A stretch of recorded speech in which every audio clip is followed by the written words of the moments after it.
My grandfather once told me a story that terrified him till his death. Natural disasters are often life-changing. They take away a part of us with them. This is what my grandfather used to say. He was the victim of a flood that occurred in our hometown. He was devastated by what had happened to him and our family in that year. This story is completely narrated by him, and I will write it down in his words. It was the year 1968. It was raining for 3 consecutive days. I had returned home with a bag of groceries.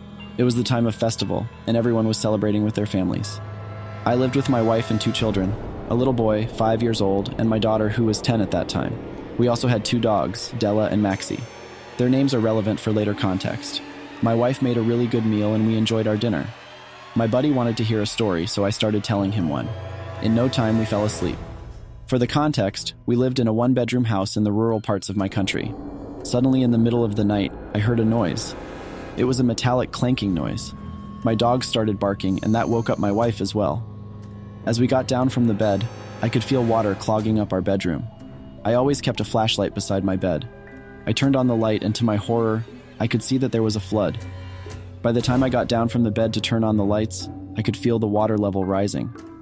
The electricity was cut down. I turned the flashlight towards my wife and kids, and my wife was shaking with fear. Without thinking much, I hurriedly rushed to the kids and woke them up. I picked up my son, and my wife held my daughter, and we ran for the stairs. Dela and Maxi were there before us. Even they could sense the danger. The water level was rising fast. By the time we got to the first stair, the water was already up to my knees. We rushed to the rooftop, somehow leaving everything in the room. It was raining heavily. From the top, we could hear people screaming and crying loudly. Most people in my area did not have a rooftop, and the houses were made up of slanting tin roofs. I could hear a woman screaming in the distance, looking for her child. It was only 10 minutes that we were on top of the roof, but the water level had risen to the level of the roof. The water was rising faster than I had calculated, and it was a mind-baffling experience. Many roofs had people hanging in them and screaming for dear life. By the break of dawn, the entire town was visible, and it was flooded. Only the rooftops were visible. My children had fallen asleep in the pouring rain. Dela and Maxi covered them from both sides, trying to protect them. My wife looked hopeless and had cried her eyes out. I went to the edge of the roof, and what I saw still horrifies me to this day. Hundreds and hundreds of dead carcasses of animals were floating around. The water level was near my feet. The woman who was crying for her children was Martha, a single mother of 2 kids. She was holding one of her babies in her arm, and the older child was stuck in the tree next to our house.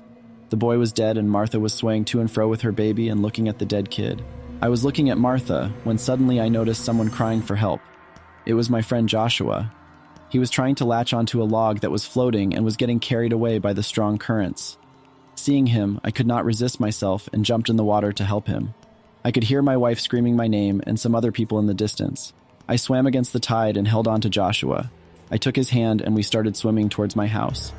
While swimming, I could feel his hands were icy cold. I didn't pay much heed to it. We managed to get to the roof of our house, and my wife pulled us up. As soon as the dogs saw Joshua, they started barking. This woke my kids up. Dela almost attacked him.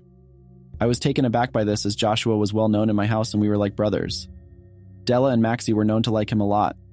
Joshua was shocked seeing them so aggressive. I calmed them down and asked Joshua to take shelter in our roof. He sat in a corner and started crying. He said that he had lost his family while climbing their roof, and he was unsure if his family was alive. I sat beside him and shook him by his shoulder.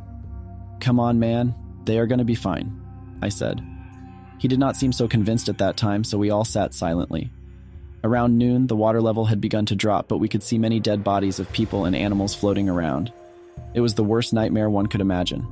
My kids had started to cry because of hunger, and it was still raining. I was feeling helpless seeing the chaos around me. Joshua was sickly worried, and he wanted me to find his family for him. I promised him I would do so once the water level drops a little more. Ignoring my kids' cries, I sat in the corner with him and started chatting about his family. Joshua told me that his wife was pregnant and that he was going to be a father soon. I congratulated him. In the background, my wife was trying her best to calm our kids down. Soon it was dusk. Hunger was creeping in my body as well. I told Joshua that we should go look for food, then find his family. He said, "My wife was carrying a basket of food while going upstairs. She had always this go-to-food basket ready with her." I thought it was a great idea.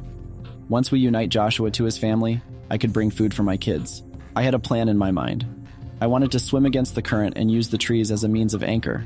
My wife hated the plan, but she reluctantly agreed to let me go, knowing our kids were starving and that Joshua's wife needed him. So we started swimming. We swam some distance, held onto some trees, took rest for about a minute, and swam again. Despite being on the same street, it took us almost 30 minutes to reach Joshua's house. The water was dark, and I could feel the cold gush of wind against my spine. As we reached his house, I saw his wife sitting hunched in a corner and crying. Even at that distance, I could see her baby bump. When she saw me, she came running to me and helped me get to the roof of her house. At first, I did not notice the thing lying in the corner of the roof. I saw a man lying motionless. A shiver went through my spine. As I went closer to it, I could not believe my eyes. It was Joshua, lying dead in the corner. I hastily turned back to see the water where Joshua was swimming, but there was no one. Visibly confused and shocked, I turned towards his wife, the quizzical expression evident on my face. She said that Joshua had died of heart attack the moment they went to the roof. I could not believe my senses and started walking backwards. I did not realize that I was on the edge of the roof and slipped in the gushing water below. I started to drown. I could not contemplate the situation. I could not believe what was real anymore. The stream started carrying me towards the direction of my house. Horrified, shocked, and exhausted, my legs began to give up on me. I could not swim. As the streams drifted me towards my house, I could see my wife standing on the roof, Dela and Maxi barking. I was starting to lose my consciousness. As my eyes closed, I could feel someone tugging at my clothes. With half-opened eyes, I could see Dela and Maxi pulling me out. Just as I was about to touch the edge of the rooftop, I saw a big log floating towards me, right where Maxi was. I gathered up whatever strength I had in me, trying to pull Maxi out. But before I could even reach her, the log was already there. Dela was over the roof, my clothes tugged in her teeth. I watched with horror as the log hit Maxi, killing her instantly, her body washing away with the current. The flood lasted for 24 hours, but it took everything from us.